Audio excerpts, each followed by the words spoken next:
तो नमस्कार दोस्तों, यहाँ पर जो कुछ और मंदिर हैं उनके बारे में हम जानेंगे। जो हमारे पीछे ये जो मंदिर है, ये कौन कौन से देवी देवता और इनके बारे में क्या यहाँ की मान्यता है, क्या मन्नत है, उसके बारे में यहाँ पर फिर से भोपा जी से ही हम सवाल करेंगे। केर माता का मंदिर है जी सैदू है, पीर बाबसी और 84 पूरे है। अंसाराम ढोली है वहाँ इधर। जी, मैं हूँ इधर का, संभाल रहा हूँ सब काम काज। पूजा आप कर रहे हैं और जो यहाँ कर ढोल गाजेबाजी का जो काम है वो कर रहे हैं हंसाराम जी। ये कितने समय से कर रहे हैं यहाँ पर ढोल बजाने का कार्य? ये तो चौथी पेटी हो गई। जी, हम हंसाराम जी से भी जानेंगे कि यहाँ पर आपके कितनी पीढ़ियां ढोल बजा रही है। हमारी ये चौथी पीढ़ी है। जी, हाँ। और चौथी पीढ़ी ढोल बजा रही है। जब आपके परिवार में जब भी कोई भी हाँ। होता है तो अगली पीढ़ी में अगला बच्चा ही ढोल बजाता है, ऐसा आपके सामने कोई प्रमाण है अभी? ऐसा तो नहीं, पर चालू हुआ ठेठ से। अभी आपके हाँ। परिवार में कौन बजा रहा है आपके अलावा ढोली? मेरे लड़का आशीर्वाद। अच्छा, आसुराम जी, आपको कितना समय हो गया ढोल बजाने? मेरे को 20 साल हो गए। और इससे पहले आपके पिताजी? मेरे पिताजी, उनसे पहले मेरे दादाजी, परदादाजी थे। और आपके ये परिवार में हर समय आगे की आगे पीढ़ी चलती रहती है। बहुत बढ़िया। और आने वाली पीढ़ी भी ये जारी रखेगी क्या काम? बिल्कुल रखेगी जारी। अगर वो पढ़ लिख करके अगर दूसरी पोस्ट पर चले जाते हैं तो क्या फिर भी वो बजाएंगे यहाँ पर ढोल? आना पड़ेगा इधर तो। यहाँ पर क्यों आना पड़ेगा? ऐसा क्यों है जो आना पड़ेगा ढोल बजाने के लिए? जी के यहाँ पे एक आदमी को जरूरी है, आस्था क्या है। अगर वो ढोल यहाँ पर नहीं बजाएगा तो गोगा जी उनका क्या बिगाड़ लेंगे? बिगाड़ देंगे वो रात को सोने नहीं देते, रंग लगा देते। ये यहाँ के चमत्कार है कि यदि इनके परिवार में से कोई भी एक व्यक्ति ढोल नहीं बजाता है तो उनके परिवार में दुखों का पहाड़ भी टूट पड़ता है। यदि कोई पढ़ लिख करके अगर चाहे कि मैं यहाँ ढोल नहीं बजाऊंगा तो उसके अंदर कष्ट पड़ने शुरू हो जाएंगे। हो सकता है सांप काट भी ले, कोई बिच्छू आ जाए, अनेकों अनेक प्रकार के जीव जंतुओं का नुकसान हो सकता है। ये जो मेरे पीछे खड़े हैं, इनकी ये तीसरी से चौथी पीढ़ी है और ये बता रहे हैं इनके बेटे भी आज कई वर्षों से 20 साल से ढोल बजा रहे हैं। और यहाँ पर कौन कौन से समय कौन कौन से कार्यक्रम होते हैं? नवरात्र में होता है जी। 9 दिन, और हर नवम के दिन मेला लगता है। हर चांदनी नवमी के दिन भी मेला लगता है।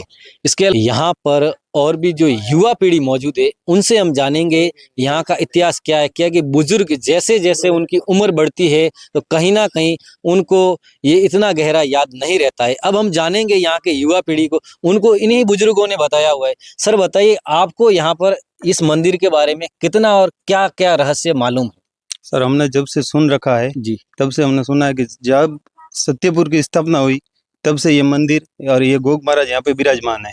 सत्यपुर सांचौर का ही पुराना नाम है जी जी की ओरडी है। मौजूद है जी, और इतिहास में बताते हैं कि पहले पाटन से जी पाटनवाड़ी रबारी समाज जो यहाँ पे आई थी उनके साथ में ये लेके आए थे। वो यहाँ पे रुके, यहाँ पे रहे, उसके बाद में वो यहाँ से चले गए, तब ये गोगा जी महाराज यहीं पे विराजमान हो गए। ये लगभग कितने वर्ष पुरानी बात हो सकती है आपको अगर सुनने में आया वो चीजें? हमारे अनुमान से तो 600-700 साल से ये इतिहास है यहाँ का। जी, ठीक है। और ये जो पाटन से आए थे वो यहाँ छोड़ के गए थे, उनके बाद में प्रजापति समाज ने यहाँ पे इनकी सेवा चाकरी की।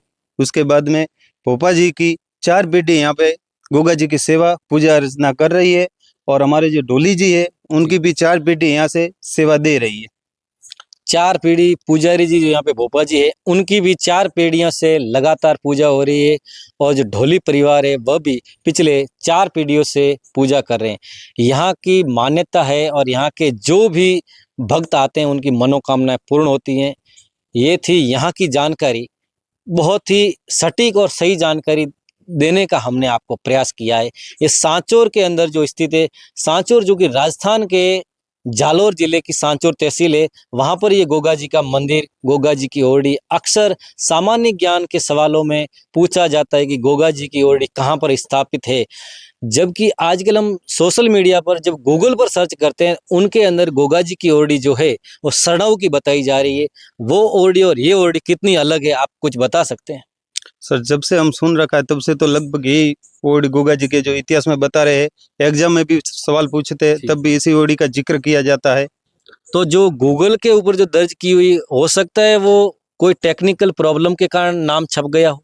वो टेक्निकल प्रॉब्लम हो सकती है, बाकी इतिहास में ये सांचौर की सत्यपुर की धरा पे जो विराजमान गोग महाराज है वो यही ओडी है पुरानी। और यहाँ पे जी, राजस्थान, गुजरात, महाराष्ट्र से दूर लोग- दराज से लोग आस्था से जुड़े हुए हैं।